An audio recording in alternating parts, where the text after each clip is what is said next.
What is up, YouTube? I thought I would give you a quick overview of my bike setup. First off is the front camera. There it is. Mounted to a... Where's the... oh, it's upside down. Can't see. But there it says K-Edge. It's the K-Edge Go Big mount. And then it's mounted to a little GoPro extension there to raise it a bit higher, and so it can bring it forward. So when I put the battery pack or the LCD screen on, it doesn't block the view of my cycle computer. There.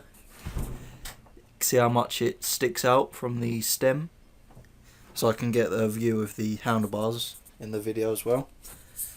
And at the back, this is mounted upside down onto another K-Edge Go Big mount. And then what I've done here, I've got the leash and I've wrapped it around the buckle of my Toe Peak medium saddlebag, and that's got a bigger extension, GoPro extension there, so it brings the camera out, and so I can see a bit of the tyre and obviously all the stuff behind me. And that's a quick overview of my front and back cameras. The back, and there's the front again. Thank you for watching.